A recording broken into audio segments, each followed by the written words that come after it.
이게 내가 원하는 거니? 이거 먹고 당장 떨어져. 어디서 감히? 둔탁한 소리와 함께 두툼한 노란 봉투가 여자의 가슴팍을 강타하고 바닥으로 떨어집니다. 봉투 입구가 열리며 5만 원권 지폐들이 식당 바닥에 어지럽게 흩날립니다. 어머니, 제발 이러지 마세요. 수지는 바들바들 떨며 고개를 들지 못합니다. 누가 내 어머니야? 부모 없이 자란 티를 이렇게 내는구나? 돈 보고 환장해서 덤비는 거 내가 모를 줄 알아? 아닙니다. 정말 아닙니다. 더러운 거. 그 돈 챙겨서 내 눈앞에서 사라져. 당장. 사랑 하나만 믿고 결혼하려 했지만 돌아온 건 차가운 돈 봉투와 모욕뿐이었습니다. 하지만 이 지독한 악연 속에 30년 전 잃어버린 혈육의 비밀이 숨겨져 있다면 믿으시겠습니까? 가슴 찡한 이야기, 우리의 사연. 구독과 좋아요 누르고 끝까지 들어주세요. 서울 강남에서도 예약하기 어렵다는 최고급 한정식집 청운. 고풍스러운 병풍이 둘러쳐진 밀실 안에는 숨막히는 정적만이 감돌고 있었습니다. 달그락거리는 수저 소리조차 들리지 않는 무거운 침묵. 그 중심에는 국내 굴지의 한식 기업 대표 장미희가 앉아 있었습니다. 그녀의 맞은편에는 잔뜩 긴장한 표정의 예비 며느리 수진이 고개를 푹 숙인 채 앉아 있었습니다. 수진은 무릎 위에 올린 양손을 어찌나 꽉 쥐었는지 손가락 마디마디가 하얗게 질려 있었습니다. 장미희는 마치 면접관이 수험생을 보듯 싸늘한 눈빛으로 수진을 위아래로 훑어보았습니다. 시장통 국밥집에서 시작해 지금의 자리까지 오른 그녀의 눈은 매섭기 그지없었습니다. 사람을 꿰뚫어 보는 듯한 그 눈빛에 수진은 숨조차 제대로 쉴 수 없었습니다. 차 마셔라. 식겠다. 장미희가 찻잔을 들어 올리며 짧게 한마디를 던졌습니다. 하지만 그 말은 권유가 아니라 명령에 가까웠습니다. 옆에 앉아있던 아들 태성이 분위기를 풀어보려 애써 웃으며 입을 열었습니다. 엄마, 수진 씨가 엄마 드리려고 선물도 준비했어요. 여기. 됐다. 장미희는 아들의 말을 단칼에 잘라버렸습니다. 선물 쇼핑백은 거들떠보지도 않았습니다. 내 물건은 내가 산다. 너희가 사오는 거 성에 차지도 않아. 싸늘한 대답에 태성은 입을 다물었고 수진의 어깨는 더욱 움츠러들었습니다. 장미희는 찻잔을 내려놓으며 천천히 본론을 꺼냈습니다. 그래, 호구조사는 대충 들었다만 부모님은 뭐 하시는 분들이라고? 태성이가 얼버무려서 말이야. 장미희의 목소리에는 묘한 가시가 돋쳐 있었습니다. 이미 뒷조사를 통해 알고 있으면서도 굳이 당사자의 입으로 듣겠다는 심산이었습니다. 수지는 마른 침을 삼켰습니다. 언젠가는 겪어야 할 일이라고 생각했지만 막상 닥치니 심장이 터질 것만 같았습니다. 대표님, 사실 저는 부모님이 안 계십니다. 장미희의 눈썹이 꿈틀했습니다. 사별했다는 거니? 아니면 이혼? 천사 보육원에서 자랐습니다. 부모님 얼굴도 이름도 모릅니다. 수진의 목소리가 미세하게 떨렸습니다. 가장 아픈 상처를 가장 보이기 싫은 사람 앞에서 꺼내 보이는 순간이었습니다. 그 말이 끝나기가 무섭게 장미희의 입꼬리가 비릿하게 올라갔습니다. 마치 그럴 줄 알았다는 표정이었습니다. 고아? 그러니까 근본도 모르는 고아라는 소리구나. 태성이 다급하게 끼어들었습니다. 엄마, 말씀이 너무 심하시잖아요. 수진 씨 정말 성실하게 살았어요. 대학도 장학금 받고 다녔고, 조용히 해라. 장미희의 호통에 방안이 쩌렁쩌렁 울렸습니다. 성실? 대학? 그게 무슨 소용이야. 콩 심은 데 콩 나고 팥 심은 데 팥 나는 법이야. 부모 없이 자란 애가 가정교육을 제대로 받았겠니? 아니면 사랑을 받아봤겠니? 장미희의 독설은 멈추지 않았습니다. 너 내 아들 재산 보고 접근했지? 솔직히 말해라. 고아에 가진 거 없는 내가 우리 태성이 아니면 언제 이런 식당 와서 밥이라도 먹어보겠어? 장미희는 핸드백을 거칠게 열더니 미리 준비해 온 두툼한 흰색 봉투를 꺼냈습니다. 이거 내가 평생 일해도 못 만질 돈이다. 장미희는 그 봉투를 수진의 얼굴을 향해 힘껏 집어던졌습니다. 둔탁한 타격음과 함께 수진이 짧은 비명을 지르며 고개를 돌렸습니다. 봉투가 수진의 뺨을 스치고 바닥에 떨어지면서 입구가 벌어졌습니다. 그 안에서 빳빳한 5만 원권 지폐 다발이 쏟아져 나왔습니다. 노란 지폐들이 수진의 발치에 어지럽게 흩어졌습니다. 식당 바닥에 깔린 돈다발 위로 수진의 눈물이 뚝뚝 떨어졌습니다. 어머니, 태성이 놀라 자리에서 벌떡 일어났습니다. 하지만 장미희는 눈 하나 깜짝하지 않았습니다. 오히려 더 경멸스러운 표정으로 수진을 내려다보았습니다. 왜? 부족하니? 꽃뱀짓도 급이 맞아야 하는 거야. 어디서 굴러먹던 뼈다귀인지도 모르는 게 감히 우리 집안 문턱을 넘으려고 해? 수진은 바닥에 떨어진 돈을 쳐다보지도 못한 채 흐느끼며 말했습니다. 저는 돈 같은 거 필요 없습니다. 태성 씨를 사랑하는 마음은 진심입니다. 사랑? 가난한 것들이 꼭 할 말 없으면 사랑 타령이지. 역겹다 역겨워. 당장 내 눈앞에서 꺼져. 그리고 그 돈 챙겨가라. 내 몸값 쳐준 셈 칠 테니. 장미희는 찻잔에 남은 물을 바닥에 휙 뿌려버리고는 자리에서 일어났습니다. 가자, 태성아. 저런 거랑 겸상했더니 속이 다 뒤집히는구나. 태성은 울고 있는 수진과 어머니 사이에서 어쩔 줄 몰라 하다가 결국 어머니의 손에 이끌려 방을 나가고 말았습니다. 태성의 힘없는 목소리가 닫히는 문 너머로 사라졌습니다. 텅 빈 방. 화려한 음식들은 손도 대지 않은 채 식어가고 있었고 바닥에는 돈다발이 흩뿌려져 있었습니다. 수지는 그 자리에 주저앉아 입을 틀어막고 오열했습니다. 자신의 존재 자체가 부정당한 것 같은 비참함이 온몸을 휘감았습니다. 하지만 그녀는 몰랐습니다. 자신에게 그토록 모질게 돈을 던진 저 여자가 매일 밤 잃어버린 딸의 사진을 부여잡고 우는 바로 그 엄마라는 사실을 말입니다. 상견례장이 아수라장이 된 그날 밤 장미희의 집은 그야말로 초상집 분위기였습니다. 하나뿐인 아들 태성이 집에 들어오자마자 방문을 걸어 잠그고 시위에 들어갔기 때문입니다. 장미희가 문을 두드리며 소리쳤지만 방 안에서는 아무런 대답도 들려오지 않았습니다. 엄마가 그깟 돈 몇 푼 아까워서 그러는 줄 아니? 다 너 위해서야. 근본 없는 여자들이면 집안 망하는 거 순식간이다. 장미희는 목이 터져라 설득했지만 태성의 결심은 확고했습니다. 다음 날 아침이 되어도 그 다음 날이 되어도 태성은 방 밖으로 한 발자국도 나오지 않았습니다. 식사도 전폐했습니다. 도우미 아주머니가 쟁반에 담아 문 앞에 둔 밥과 국은 차갑게 식어 말라 비틀어졌습니다. 장미희의 속은 새카맣게 타들어갔습니다. 남편 없이 혼자 키운 아들이었습니다. 사업하느라 바빠서 따뜻한 밥 한 끼 제대로 못 해먹인 게 평생의 한인 아들이 지금 굶어 죽겠다며 시위를 하고 있는 것입니다.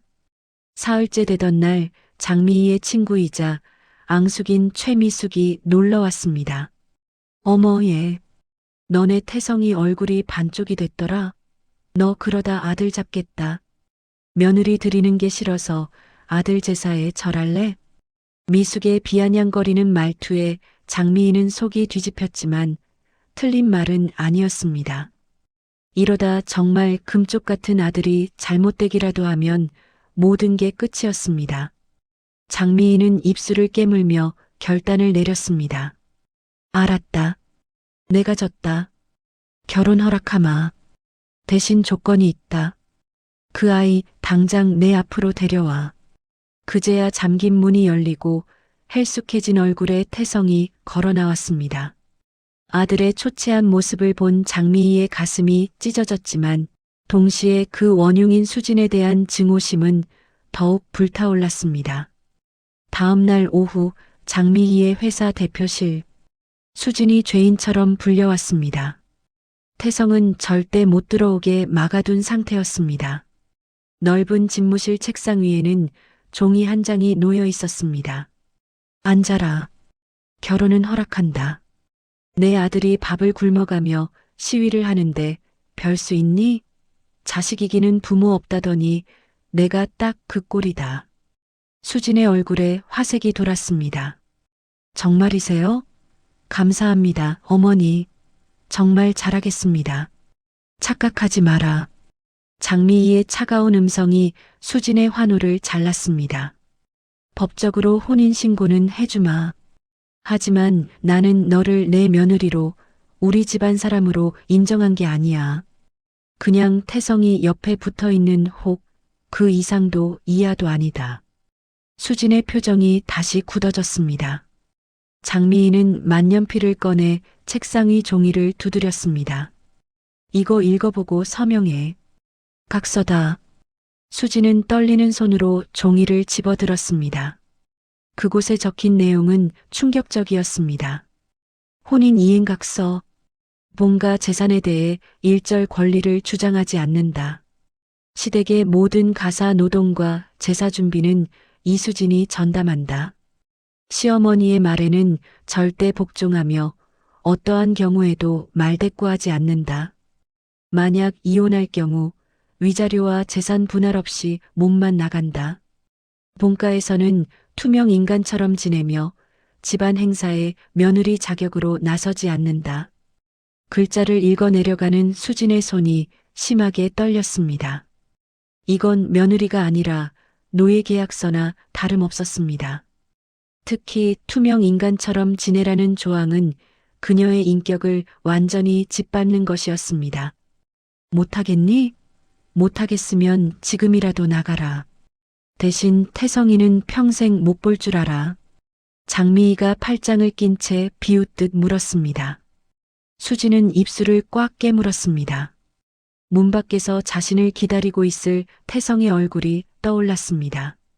고아인 자신에게 처음으로 가족이 되어주겠다고 손을 내밀어준 남자. 그 남자를 놓칠 수는 없었습니다. 하겠습니다. 수진은 눈물을 머금고 펜을 들었습니다. 종이 위로 이수진이라는 이름 세 글자가 적히는 순간 눈물 한 방울이 종이 위로 뚝 떨어져 번졌습니다. 장미희는 그 각서를 낚아채듯 가져가 서랍 깊숙이 넣었습니다. 명심해라. 너는 내 며느리가 아니다. 내 아들이 데려다 놓은 식모일 뿐이야. 알겠어? 수진은 고개를 숙이며 대답했습니다. 장미희는 인터폰을 눌러 비서를 호출했습니다. 강 실장, 얘 내보내. 그리고 태성이 들어오라고 해. 수진이 쫓겨나듯 방을 나가자 장미희는 의자에 몸을 기대며 깊은 한숨을 내쉬었습니다. 승리감보다는 찝찝함이 밀려왔습니다. 하지만 장미희는 꿈에도 몰랐습니다. 자신이 방금 노예계약을 맺게 한 그 아이가 매일 밤 꿈속에서 엄마라고 부르며 울던 자신의 친딸이라는 사실을요. 비극의 수레바퀴는 이제 막 굴러가기 시작했습니다. 결혼 후 맞이하는 첫 시댁 행사는 장미의 시아버지의 제삿날이었습니다. 한식 프랜차이즈 대표인 장미희의 집안 재산은 그 규모부터 남달랐습니다.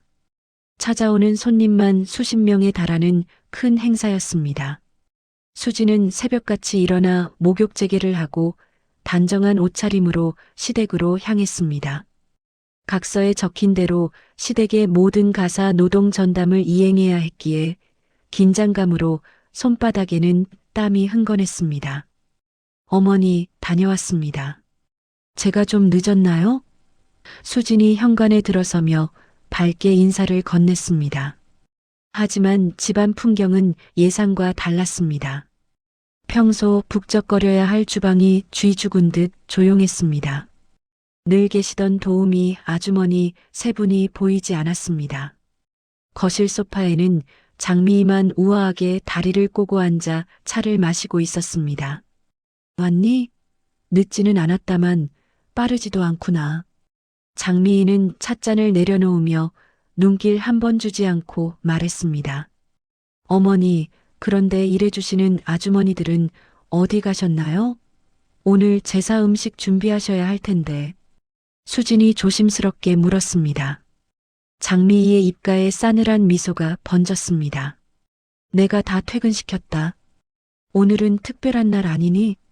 우리 집 새 며느리 솜씨 좀 봐야지. 수진의 눈이 휘둥그레졌습니다. 네, 그게 무슨... 오늘 손님만 50분은 오신다고 들었는데요. 그래, 50인분이다.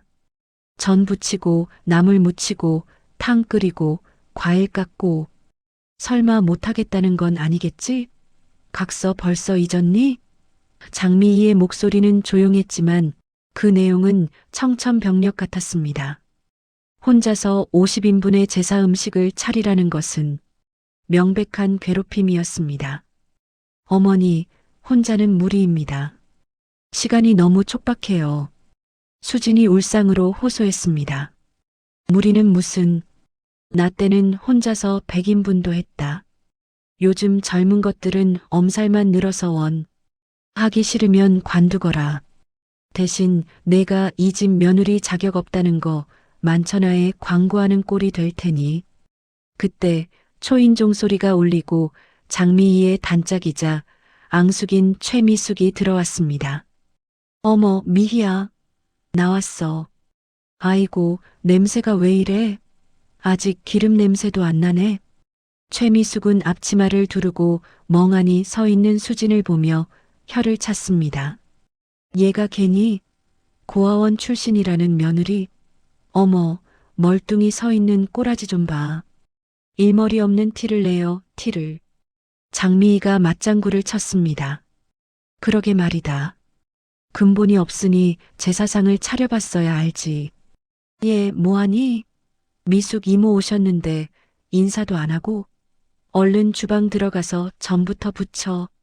수지는 입술을 깨물며 주방으로 들어갔습니다. 눈물이 핑 돌았지만 울 시간이 없었습니다. 산더미처럼 쌓인 식재료들이 그녀를 기다리고 있었습니다. 밀가루 포대, 동태박스, 고기 덩어리들. 보기만 해도 숨이 턱 막히는 양이었습니다. 수지는 소매를 걷어붙이고 재료 손질부터 시작했습니다. 칼질하는 손이 떨렸지만 멈출 수 없었습니다. 거실에서는 장미희와 최미숙의 깔깔거리는 웃음소리가 들려왔습니다. 1시간쯤 지났을까 남편 태성이 헐레벌떡 집으로 들어왔습니다. 수진 씨, 괜찮아? 태성은 주방 구석에서 땀을 뻘뻘 흘리며 전을 뒤집고 있는 아내를 보고 경악했습니다. 엄마, 이게 지금 뭐 하는 거예요? 사람 잡을 일 있어요? 도우미 아주머니들 다 어디 갔어요? 태성이 거실로 뛰쳐나가 따졌습니다. 장미희는 눈 하나 깜짝하지 않았습니다. 너는 빠져라. 여자가 집안일 배우는 과정이야. 어디 남자가 부엌일을 참견해? 이건 배우는 게 아니라 고문이잖아요. 나도 같이 할 거야. 태성이 앞치마를 찾으러 주방으로 가려 하자 장미희가 소리쳤습니다. 박태성, 너 거기 손끝 하나라도 대면 나 혀 깨물고 죽어버릴 거다. 내 아들이 부엌대기 노릇하는 꼴 보려고 너 키운 줄 알아? 장미희의 서슬 퍼런 협박에 태성은 발을 멈출 수밖에 없었습니다. 수진이 태성을 말렸습니다. 태성 씨, 나 괜찮아요.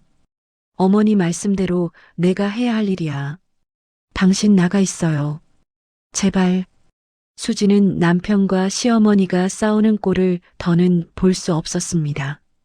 결국 태성은 주먹을 꽉 쥔 채 밖으로 쫓겨나다시피 나갔습니다.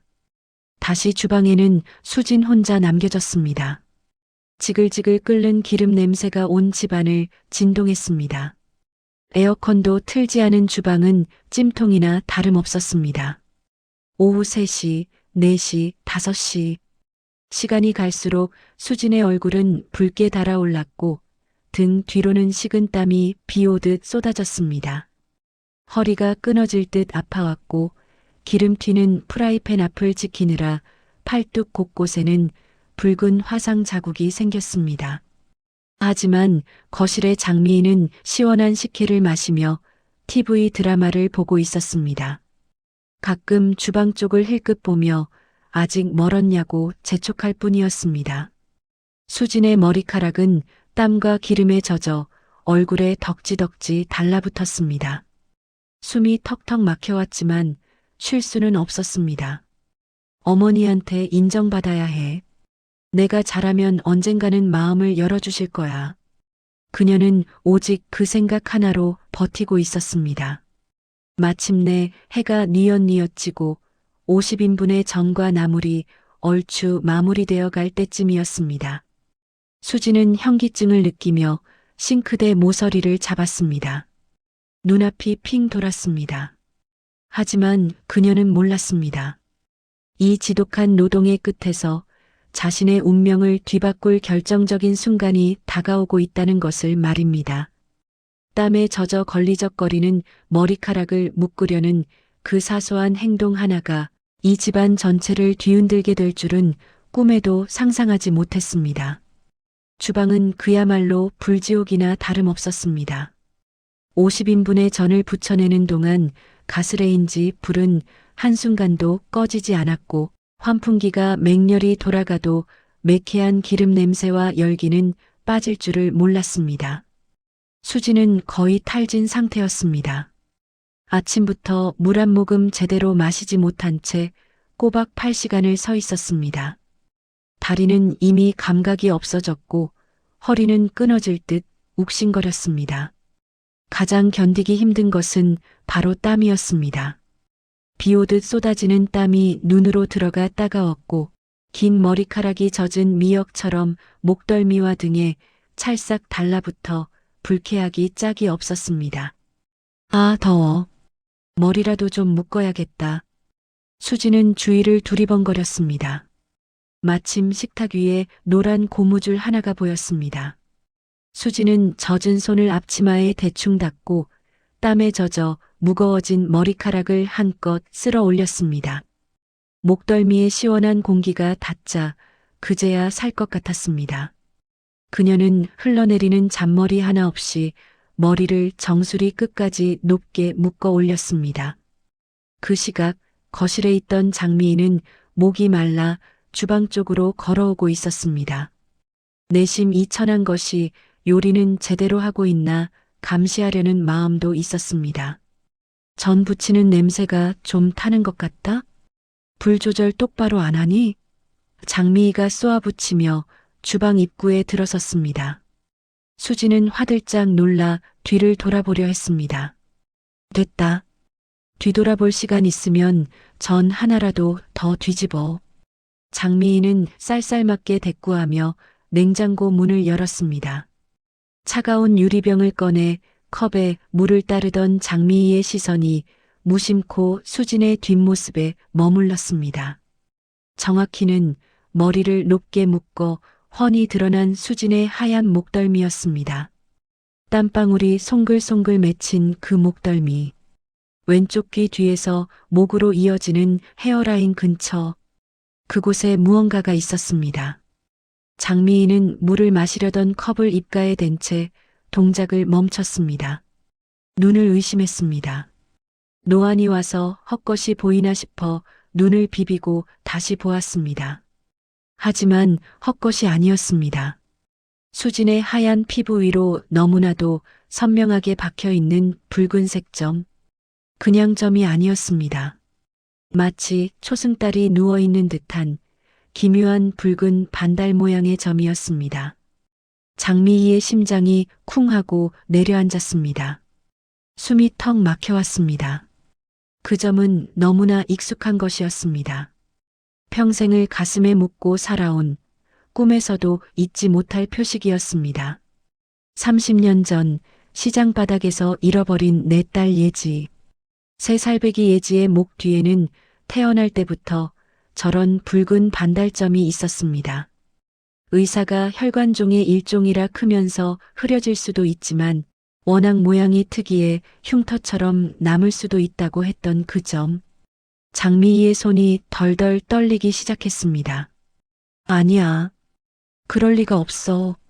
세상에 붉은 점 가진 사람이 한둘이야? 우연일 거야.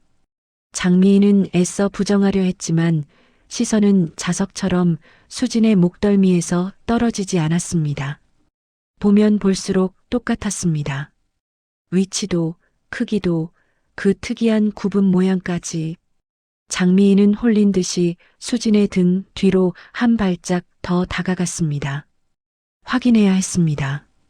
가까이서 보면 다를 수도 있다고, 제발 달라야 한다고 생각하며 발을 떼었습니다.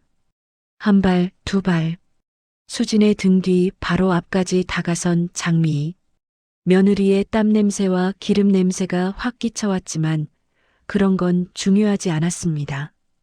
장미희의 눈은 오직 그 붉은 점에 고정되어 있었습니다. 가까이서 보니 더 확실했습니다. 30년 세월 동안 희미해지긴 했지만 그건 분명 내 딸 예지의 점이었습니다. 순간 장미희의 머릿속이 하얗게 변했습니다. 지난 며칠간 자신이 이 아이에게 했던 짓들이 주마등처럼 스쳐 지나갔습니다. 물세례를 퍼붓던 기억, 돈 봉투를 얼굴에 집어던지던 기억, 노예 계약서를 쓰게 한 기억, 그리고 지금 50인분의 음식을 혼자 하게 만들고 낄낄대던 자신. 말도 안 돼. 장미희의 입에서 신음 같은 혼잣말이 새어나왔습니다. 그때 수진이 인기척을 느끼고 획 뒤를 돌아보았습니다. 어머니, 물 필요하세요? 제가 떠다. 날카로운 파열음이 주방을 뒤흔들었습니다. 장미희의 손에서 미끄러진 유리컵이 바닥에 떨어져 산산조각이 났습니다. 파편이 사방으로 튀고 물이 바닥을 적셨습니다. 어머니, 괜찮으세요? 수진이 기겁하며 달려왔습니다. 다치신 데 없으세요? 꼼짝 마세요. 제가 치울게요. 수진은 맨손으로 깨진 유리 조각을 허겁지겁 줍기 시작했습니다. 어머니, 저쪽으로 가 계세요. 다치셔요. 하지만 장미희는 꼼짝도 할 수 없었습니다. 넋이 나간 사람처럼 바닥에 쭈그리고 앉아 유리 조각을 줍는 수진의 정수리만 내려다보고 있었습니다. 설마 내가 예진이? 내가 정말 내 딸 예지야? 장미희의 가슴 속에서 거대한 폭풍우가 몰아치기 시작했습니다. 의심은 확신으로 변해가고 있었고 그 확신은 감당할 수 없는 공포가 되어 그녀를 덮쳤습니다. 어머니, 피나요. 수진이 소리쳤습니다. 급하게 유리를 줍다가 수진의 손가락이 베어 선홍색 피가 뚝뚝 떨어지고 있었습니다. 하지만 수진은 자기 손 아픈 줄도 모르고 시어머니 발에 유리가 박혔을까봐 걱정하고 있었습니다. 그 피를 보는 순간 장미희는 현기증을 느끼며 휘청거렸습니다. 세상은 짓궂은 장난처럼 가장 잔인한 방법으로 진실의 문을 열어젖히고 있었습니다. 깨진 유리 조각들이 치워지고 난 뒤에도 장미희의 심장은 진정될 기미가 보이지 않았습니다. 마치 고장난 기계처럼 쿵쾅거리며 가슴뼈를 때려댔습니다. 어머니, 정말 어디 편찮으신 거 아니에요? 안색이 너무 창백하세요. 수진이 걱정스런 얼굴로 물었습니다. 정작 피를 흘린 건 자신의 손가락이면서 밴드 하나 대충 감은 채 시어머니를 걱정하고 있었습니다. 장미희는 그 눈을 마주칠 수가 없었습니다. 수진의 눈동자가 30년 전 잃어버린 남편의 눈매와 너무나 닮아 보였기 때문입니다. 왜 진작 몰라봤을까? 아니, 애써 외면했던 것은 아닐까? 어지러워서 그런다. 방에 들어가서 좀 쉬어야겠다. 장미인은 도망치듯 주방을 빠져나왔습니다. 다리가 후들거려 벽을 짚어야만 했습니다. 침실로 돌아온 장미인은 문을 걸어 잠그고 침대에 주저앉았습니다. 머릿속이 윙윙거렸습니다. 아까 본 그 붉은 반달점이 눈앞에 환영처럼 어른거렸습니다. 예지야, 내 딸 예지. 장미인은 서랍 깊숙한 곳에서 낡은 앨범을 꺼냈습니다. 앨범 속에는 3살배기 예지가 해맑게 웃고 있었습니다. 그리고 사진 속 아이의 목 뒤에도 흐릿하지만 분명히 그 점이 있었습니다. 똑같아. 너무 똑같아. 장미인은 사진을 가슴에 품고 거친 숨을 몰아쉬었습니다. 만약 그 아이가 정말 예지라면? 그렇다면 나는 지금 무슨 짓을 저지른 건가? 제 딸에게 물을 뿌리고 돈 봉투를 던지고 노예 계약서를 쓰게 하고 하녀처럼 부려먹은 폐륜을 저지른 셈이었습니다. 그 끔찍한 가정이 장미희를 공포로 몰아넣었습니다. 확인해야 해. 아니면 아니라고, 맞으면 맞다고. 확인해야 해. 장미희의 눈빛이 흔들렸습니다. 가장 확실한 방법은 유전자 검사뿐이었습니다. 그날 밤 제사가 끝나고 손님들이 모두 돌아갔습니다. 수지는 뒷정리까지 도맡아 하느라 파김치가 되어 있었습니다. 어머니, 저 씻고 가보겠습니다. 태성 씨가 밖에서 기다려서요. 그래, 씻고 가거라. 장미인은 평소와 달리 힘없는 목소리로 대답했습니다. 수지는 의아해하며 욕실로 들어갔습니다.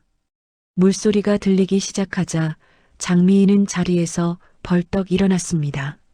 마치 도둑고양이처럼 살금살금 욕실 문 앞으로 다가갔습니다. 심장이 터질 것 같았지만 멈출 수 없었습니다. 이윽고 물소리가 멈추고 드라이어 소리가 윙윙 울렸습니다.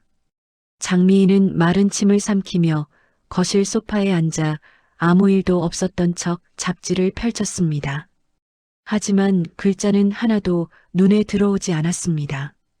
잠시 후 뽀얗게 씻은 수진이 나왔습니다. 어머니, 그럼 안녕히 계세요. 내일 또 오겠습니다. 오냐? 조심히 가라. 장미인은 수진을 배웅하는 둥 마는 둥 하고는 현관문이 닫히는 소리를 듣자마자 욕실로 뛰어들어갔습니다. 욕실 안에는 아직 수진이 쓴 샴푸 향기가 남아 있었습니다. 장미희의 시선이 세면대와 바닥을 샅샅이 훑었습니다. 머리카락? 머리카락이 있어야 해. 평소 결벽증에 가까울 정도로 깔끔한 성격인 장미희였지만 지금은 바닥을 기어다니는 것도 마다하지 않았습니다. 그리고 마침내 세면대 구석 하수구 거름망에 걸린 긴 머리카락 몇 가닥을 발견했습니다. 수진이 머리를 말리며 빠진 것들이었습니다. 장미희는 떨리는 손으로 그 머리카락을 집어 올렸습니다.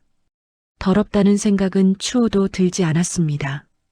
이것이 지옥 같은 의심을 끝내줄 유일한 열쇠였기 때문입니다. 강 실장, 지금 당장 내 집으로 와.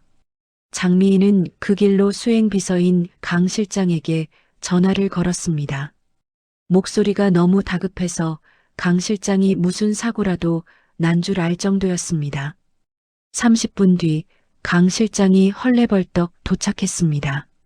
대표님, 무슨 일이십니까?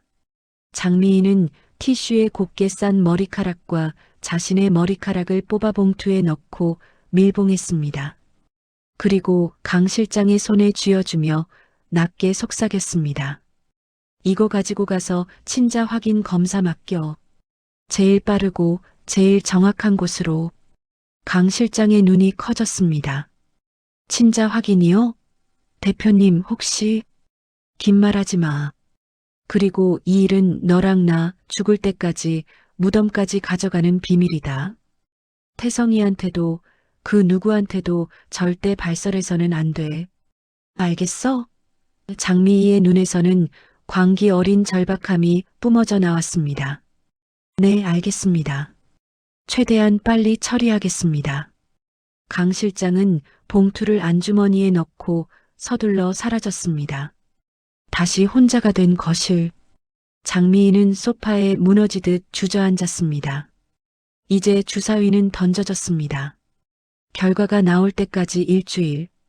그 시간은 장미희에게 피를 말리는 고문의 시간이 될 것이 뻔했습니다. 장미희는 두 손으로 얼굴을 감싸 쥐었습니다. 입으로는 그렇게 빌었지만 가슴 한구석에서는 사무치게 그리운 이름이 터져 나왔습니다. 예지야, 내 새끼, 정말 살아있었던 거니? 모순된 두 감정이 충돌하며 장미희를 괴롭혔습니다. 며느리 수진이 줍다가 베인 손가락에 피, 그리고 자신이 던졌던 돈 봉투에 맞아 붉게 부어올랐던 수진의 뺨이 자꾸만 겹쳐 보였습니다. 장미희는 밤이 새도록 잠들지 못하고 뜬 눈으로 천장만 바라보았습니다. 어둠 속에서 죄책감이라는 괴물이 입을 벌리고 그녀를 집어삼키려 하고 있었습니다. 유전자 검사를 의뢰한 후 장미희에게 일주일이라는 시간은 1년, 아니 10년보다 더 길게 느껴졌습니다. 밥알이 모래알처럼 씹혀 넘어가지 않았고 밤이면 가위 눌림에 시달려 뜬 눈으로 밤을 지새우기 일쑤였습니다. 회사 일도 손에 잡히지 않았습니다. 결제 서류를 검토하다가도 멍하니 허공을 응시했고 수시로 휴대폰을 확인하며 강 실장의 전화를 기다렸습니다. 그녀의 신경은 팽팽하게 당겨진 활시위처럼 끊어지기 직전이었습니다. 그 사이에도 수지는 꼬박꼬박 시댁에 들러 집안일을 했습니다. 장미희는 그런 수진을 대하기가 껄끄러웠습니다. 예전처럼 독하게 구박할 수도, 그렇다고 갑자기 잘해줄 수도 없었기 때문입니다. 그저 죄인처럼 수진의 눈을 피할 뿐이었습니다. 운명의 장난 같은 사건은 검사 결과가 나오기 하루 전날 일어났습니다. 그날따라 수진은 짐 보따리를 한가득 들고 왔습니다. 어머니, 보육원 원장님께서 반찬 좀 보내주셨어요. 어머니 입맛 없으시다고 해서 깻잎이랑 장아찌 좀 챙겨왔습니다. 수진은 싱크대 위에 짐을 풀기 시작했습니다. 그리고 이건 제 짐인데요. 신혼집 정리하다가 원장님이 이제 시집가니 가져가라고 챙겨주신 건데 잠시 여기 둬도 될까요? 나중에 가져갈게요. 수지는 낡은 보자기에 쌓인 작은 꾸러미를 식탁 의자에 올려두고는 욕실 청소를 하러 들어갔습니다. 거실에 홀로 남은 장미. 평소 같으면 거들떠보지도 않았을 그 낡은 보자기 꾸러미에 묘하게 시선이 갔습니다. 마치 무언가가 자신을 부르는 듯한 기묘한 이끌림이었습니다. 대체 뭘 챙겨보냈길래 저렇게 낡은 보자기에. 장미희는 홀린 듯 자리에서 일어나 식탁으로 다가갔습니다. 떨리는 손으로 보자기의 매듭을 풀었습니다. 매듭이 풀리자 그 안에서 빛바랜 물건들이 쏟아져 나왔습니다. 낡은 흑백 사진 몇 장, 다 떨어진 인형, 그리고 누렇게 변색된 천 조각 하나. 장미희는 그 천 조각을 집어들었습니다. 펼쳐보니 그것은 아주 작은 아기 옷, 베넷 저고리였습니다. 세월의 때가 묻어 누렇게 변했지만 장미희는 단번에 알아볼 수 있었습니다. 설마, 아닐 거야. 장미희의 호흡이 거칠어졌습니다. 서둘러 저고리의 소매 끝을 뒤집어 보았습니다. 그곳에는 붉은색 실로 삐뚤빼뚤하게 수놓아진 글씨가 있었습니다. 예지. 장미희가 태어날 아기를 기다리며 서툰 솜씨로 한 땀 한 땀 직접 수놓았던 바로 그 이름이었습니다. 세상에 단 하나뿐인 내 딸의 옷이었습니다. 장미희의 입에서 억눌린 비명이 터져 나왔습니다. 다리에 힘이 풀려 그 자리에 주저앉고 말았습니다. 베넷 저고리를 쥔 손이 사시나무 떨듯 떨렸습니다. 의심의 여지가 없었습니다. 목 뒤에 붉은 점, 그리고 이 베넷 저고리. 수진이는 내 딸 예지였습니다. 내가 그토록 찾아 헤매던, 죽은 줄만 알았던 내 새끼가 바로 눈앞에 있었습니다. 그런데 나는 대체 무슨 짓을 한 건가? 자기 딸인지도 모르고 고아라고 무시하고 근본 없다고 짓밟고 돈 봉투를 던져 모욕을 주었다니. 내가 미쳤어. 내가 미친년이야. 장미인은 베넷 저고리를 가슴에 끌어안고 소리 죽여 오열했습니다. 가슴을 쥐어뜯고 싶을 만큼 끔찍한 후회와 고통이 밀려왔습니다. 딸을 눈앞에 두고도 알아보지 못한 어미의 죄가 뼈에 사무쳤습니다. 욕실에서 청소하던 수진이 이상한 낌새를 느끼고 물을 껐습니다. 어머니, 무슨 일 있으세요? 수진이 젖은 고무장갑을 낀 채 거실로 나오려 했습니다. 장미인은 황급히 베넷 저고리를 보자기 속에 쑤셔 넣고 눈물을 훔쳤습니다. 아직은 마주할 자신이 없었습니다. 이 끔찍한 죄책감을 안고 어떻게 딸의 얼굴을 본단 말입니까? 아니다. 아무것도 아니야. 그냥 TV 소리다. 장미희가 목이 메어 쉰 소리로 소리쳤습니다. 수지는 고개를 갸웃거리며 다시 욕실로 들어갔습니다. 장미희는 식탁 다리를 붙잡고 거친 숨을 몰아쉬었습니다. 심장이 너무 아파서 당장이라도 멎을 것 같았습니다. 그때였습니다. 테이블 위에 놓인 휴대폰이 요란하게 진동했습니다. 화면에는 강 실장이라는 이름이 뜨고 있었습니다. 장미희는 떨리는 손으로 전화를 집어들었습니다. 이것은 확인 사살이었습니다. 이미 마음속으로는 100% 확신하고 있었지만 과학이 주는 차가운 진실을 마주해야 할 시간이었습니다. 여보세요. 장미희의 목소리는 금방이라도 끊어질 듯 위태로웠습니다. 수화기 너머로 강 실장에 들뜬, 아니 충격에 휩싸인 목소리가 들려왔습니다. 대표님, 결과 나왔습니다. 지금 당장 댁으로 가겠습니다. 결과만 말해. 뜸 들이지 말고 결과만 말하라고. 장미희가 절규하듯 소리쳤습니다. 잠시 정적이 흐르고 강 실장이 조심스럽게 입을 뗐습니다. 친자관계 성립합니다. 99.9% 일치합니다. 대표님, 친따님 맞습니다. 전화기가 장미희의 손에서 미끄러져 툭 떨어졌습니다. 장미희는 바닥을 치며 통곡하기 시작했습니다. 그 소리는 짐승의 울음소리처럼 처절하게 거실을 울렸습니다. 욕실에서 나오던 수진이 그 모습을 보고 기겁하며 달려왔습니다. 어머니, 왜 그러세요? 어디 아프세요? 자신의 친딸인지도 모른 채 달려와 시어머니를 부축하는 수진, 그리고 그런 딸을 보며 피눈물을 흘리는 장미희. 운명의 잔인한 수레바퀴는 이제 절정을 향해 치닫고 있었습니다. 어머니, 정신 좀 차려보세요. 119 부를까요? 네. 수진은 사색이 되어 바닥에 쓰러진 장미희를 흔들었습니다.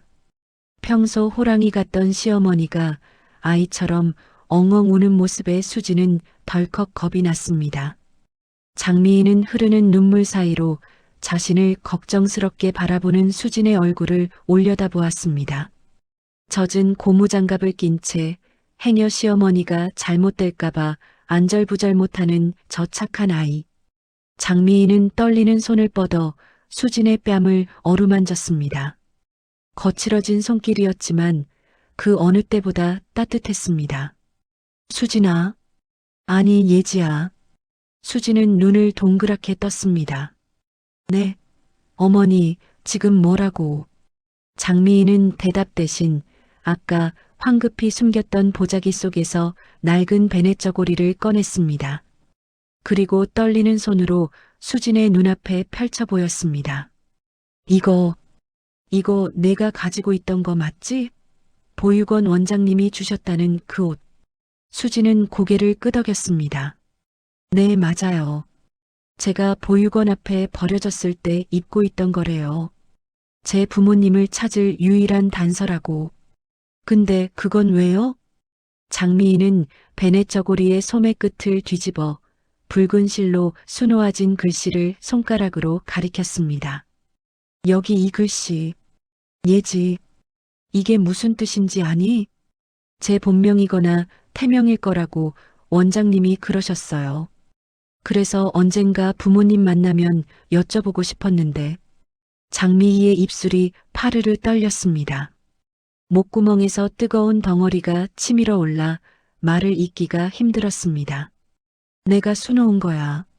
30년 전에 너를 뱃속에 품고 건강하게만 태어나 달라고 빌면서 이 어미가 한 땀 한 땀 수놓은 내 딸 이름이야. 순간 수진의 동작이 정지화면처럼 멈췄습니다. 무슨 소리인지 이해가 되지 않는다는 표정이었습니다. 네, 어머니가 수놓으셨다고요? 장미희는 바닥에 떨어진 휴대폰을 집어들었습니다. 화면에는 강 실장이 보내온 문자 메시지가 떠 있었습니다. 유전자 검사 결과 친자 일치 99.9%. 보거라. 이게 증거다. 내 목 뒤에 있는 붉은 점, 그리고 이 베네 저고리, 그리고 이 검사 결과까지 모든 게 말해주고 있어. 장미희의 목소리가 울음 섞인 절규로 변했습니다. 내가 바로 내가 잃어버린 딸 예지다. 내가 죄인이다. 내 새끼를 못 알아보고. 수지는 휴대폰 화면과 베네 저고리, 그리고 오열하는 장미희를 번갈아 쳐다보았습니다. 머릿속이 하얗게 변하며 현기증이 일었습니다. 거짓말. 말도 안 돼. 그럼 어머니가 제 친엄마라고요? 그때였습니다. 장미희가 갑자기 수진의 앞에서 무릎을 꿇었습니다. 대한민국 굴지의 기업 대표이자 며느리에게 빳빳하게 고개를 들고 호통치던 그 시어머니가 며느리의 발 아래 납작 엎드린 것입니다. 어머니, 왜 이러세요? 일어나세요. 수진이 놀라 뒷걸음질 쳤습니다. 아니다. 나는 일어날 자격도 없다. 장미희는 바닥에 이마를 찌우며 통곡했습니다. 용서하지 마라. 이 못난 어미를 절대 용서하지 마. 내가 너한테 무슨 짓을 했는지 내가 다 기억한다. 장미희의 입에서 뼈저린 참회의 말들이 쏟아져 나왔습니다. 상견례장에서 내 얼굴에 물을 뿌린 것도 나고 돈 봉투를 집어던지며 모욕을 준 것도 나야. 고아라고 무시하고 근본 없다고 짓밟고 짐승만도 못한 짓을 내 딸한테 했어. 장미희는 자신의 가슴을 주먹으로 퍽퍽 내리쳤습니다. 50인분 밥상을 차리게 하고 킬킬거리며 구경이나 하고 손가락 베인 줄도 모르고 내 발 밑에 유리 조각이나 줍게 만들고 내가 어미 자격이 있니? 차라리 나를 죽여다오. 제발 나를 때려. 수진의 눈에서도 굵은 눈물방울이 뚝뚝 떨어지기 시작했습니다. 평생을 그리워했던 엄마. 꿈속에서라도 한 번만 안아보고 싶었던 엄마. 그런데 그 엄마가 자신을 그토록 괴롭히던 시어머니였다니. 이 기막힌 운명 앞에서 수지는 말문이 막혔습니다. 하지만 수지는 바닥에 엎드려 우는 장미희를 외면할 수 없었습니다. 30년 세월 딸을 잃고 지옥 속에서 살았을 그 마음이 떨리는 저 어깨에서 고스란히 전해져 왔기 때문입니다. 수지는 무릎을 꿇고 앉아 장미희를 끌어안았습니다. 어머니, 아니 엄마, 울지 마세요. 저 괜찮아요. 다 괜찮아요. 예지야. 장미희는 수진의 품에 얼굴을 묻고 짐승처럼 울부짖었습니다. 체면도 자존심도 모두 버린 채 그저 딸을 되찾은 어미의 처절한 울음뿐이었습니다. 두 여자의 통곡 소리가 거실을 가득 채웠습니다. 30년의 기다림 그리고 며칠간의 지독했던 갈등이 눈물과 함께 씻겨 내려가고 있었습니다. 피는 물보다 진했고 천류는 그 어떤 악연으로도 끊을 수 없는 것이었습니다. 그 시각 현관문 도어락 소리가 들리고 아들 태성이 퇴근해서 들어왔습니다. 다녀왔습니다. 엄마, 수진 씨? 태성은 거실 한복판에서 서로를 부둥켜 안고 대성통곡하고 있는 두 사람을 보고 입을 다물지 못했습니다. 이 눈물의 의미가 슬픔이 아닌 기적 같은 재회의 기쁨이라는 것을 그는 아직 알지 못했습니다.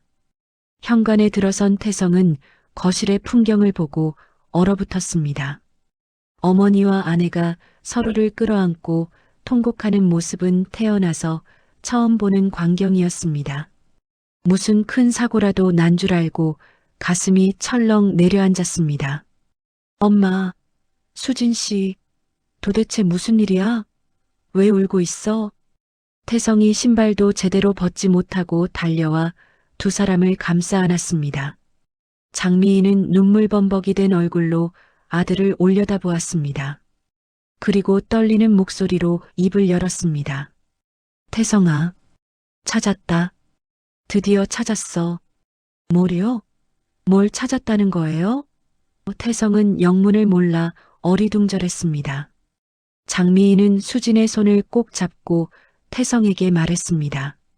내 아내 수진이가 내가 그토록 찾아 헤매던 내 딸 예지란다. 네, 그게 무슨... 수진 씨가 예지 누나라고요? 태성의 눈이 휘둥그레졌습니다. 머릿속이 복잡해졌습니다.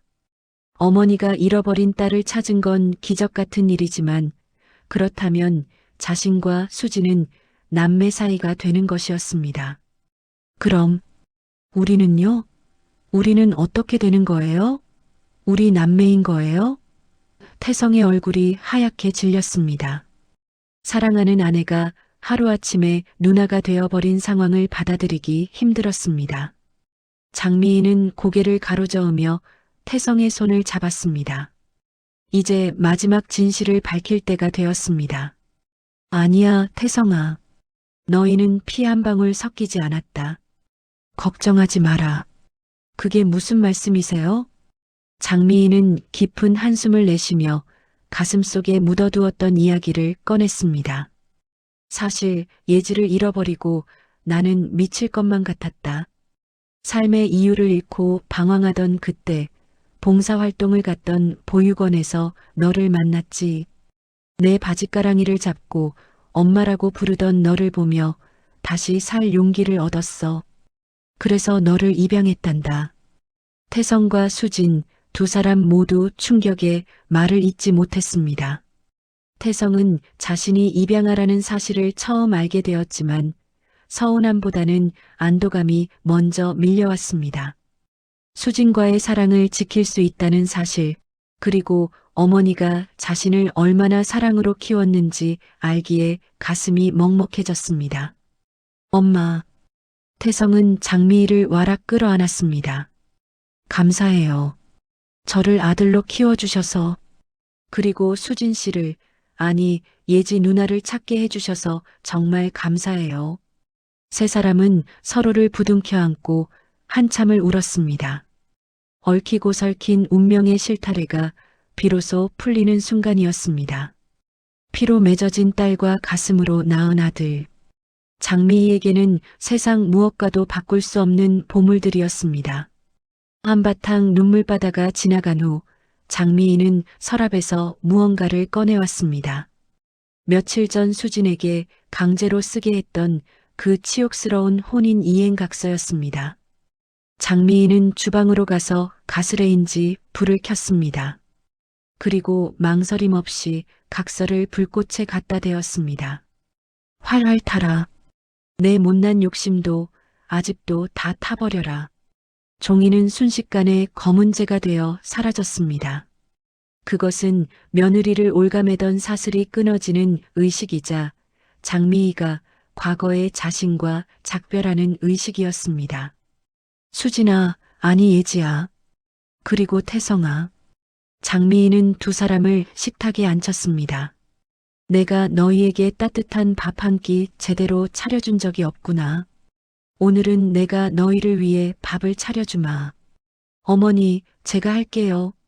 수진이 일어나려 했지만 장미희는 부드럽게 그녀를 도로 앉혔습니다.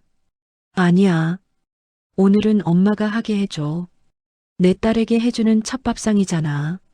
장미인은 냉장고를 열어 쇠고기를 꺼내고 미역을 불렸습니다. 딸을 잃어버린 후 30년 동안 딸의 생일마다 혼자 몰래 끓여 먹으며 울었던 그 미역국이었습니다. 주방에서는 도마 소리와 보글보글 찌개 끓는 소리가 정겹게 울려 퍼졌습니다.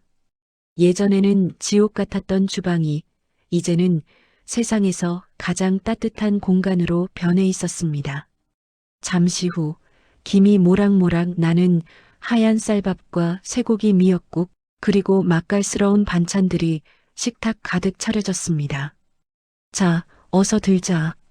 식기 전에 수지는 숟가락을 들었지만 자꾸만 눈물이 앞을 가려 밥을 먹을 수가 없었습니다.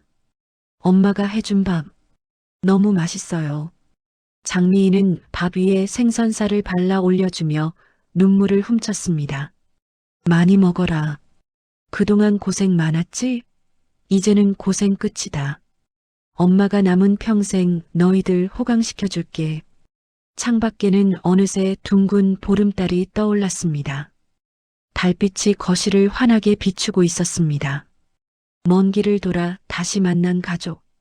그들은 서로의 상처를 보듬으며 비로소 완전한 하나가 되었습니다. 장미인은 마음속으로 하늘에 있는 남편에게 말을 걸었습니다. 여보, 보고 있어요? 우리 예지 찾았어요. 태성이랑 예지 둘이 부부가 되어 내 앞에 앉아 있어요. 이제 나 죽어도 여한이 없어요. 고아원 출신의 며느리라며 물세례를 퍼붓던 시어머니와 그런 시어머니를 원망하지 않고 섬겼던 며느리. 그 지독한 악연은 사실 세상에서 가장 깊은 사랑으로 연결된 천륜이었습니다. 이제 그들의 집에서는 고성이 아닌 웃음소리만 넘쳐날 것입니다. 30년의 눈물로 빚어낸 기적 같은 행복, 바로 가족이라는 이름의 축복이 그들과 함께할 것입니다. 오늘 사연 어떠셨나요? 며느리에게 모질게 굴었던 시어머니가 알고 보니 친정엄마였다는 기막힌 운명. 돌고 돌아 만난 이 가족의 앞날에 이제는 꽃길만 가득하길 빌어봅니다. 오늘 이야기가 가슴 뭉클하셨다면 구독과 좋아요 한 번씩 꼭 눌러주세요. 여러분의 따뜻한 관심이 더 좋은 영상을 만드는 큰 힘이 됩니다. 지금까지 은빛세대 이야기 방이었습니다. 감사합니다.